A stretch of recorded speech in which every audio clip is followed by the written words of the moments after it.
So with the whole weaning process, because I mean, especially me as a former vegan, and so I still watch what vegan folks say online. And one thing that they do harp on is weaning, and they'll share videos of, a baby calf in a car running away, and then you'll see the mama calf kind of running up towards it. I guess from your perspective, just what are your thoughts on just the whole weaning process, and for the folks that, again, are not in this process but have obviously seen the videos and kind of get the gist of that? Yeah, I mean, I completely sympathize with them because when we wean our calves, they're here, right where we live. So we hear them bawling, for a couple of days, wanting their moms. And so I completely can sympathize with that. But on the same token, our mother cows have such strong mothering instincts, they will let that 800-pound calf suckle on her while she's still trying to grow her third gestation calf. And after the little calf is born, the big calf will knock the baby calf off and still continue to suckle. So there has to be a process in place to wean that calf and also to put that calf into the next stages of our operation. So I completely sympathize with that, but the way that the system is built and how we utilize cattle and what we have to do is we have to physically separate them from the moms because the moms won't do it on their own. So, so many people like, well, Mother Nature this and Mother Nature that. Well, I don't know if anybody's ever watched elk have twin calves and only let one of the calves suckle while that elk in nature kicks off the other calf and lets it starve to death. I mean, that's Mother Nature. That's just how brutal it is.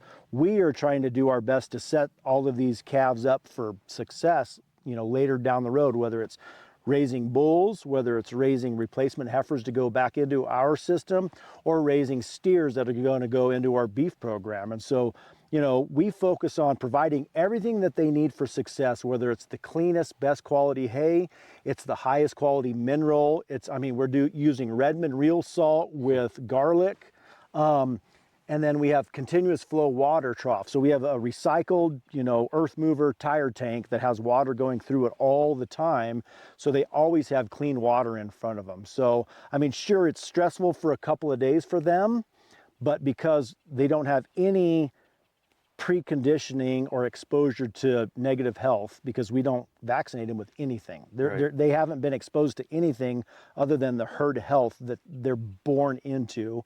And then the pasture is the way that we manage them, so they're not grubbing so close that they're going to get into whatever bacterial, mycorrhizal, whatever problem that they could potentially bring to the weaning pen. And now you'll hear a cough or a snort. A lot of that's just coughing up their cud, to chew on it, which of course for me as an animal husbandry focused rancher, when I hear that, I'm always like, oh God, let's go find who that was and see if it's really a health problem or if they're literally just coughing up some hay to give it another chew. So, so I sympathize with those people that are worried about weaning and they hear that.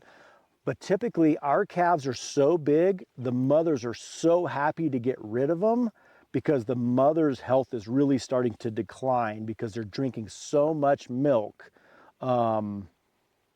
that the cows a lot of times will be like, oh, thank goodness. Yeah. They aren't bawling like crazy on the other end. Well, the whole deer or the elk example too is really interesting because that's what I find pretty funny as vegans. Again, I was a vegan for 2.5 years, and to me, a lot of it is a very utopian viewpoint of this world.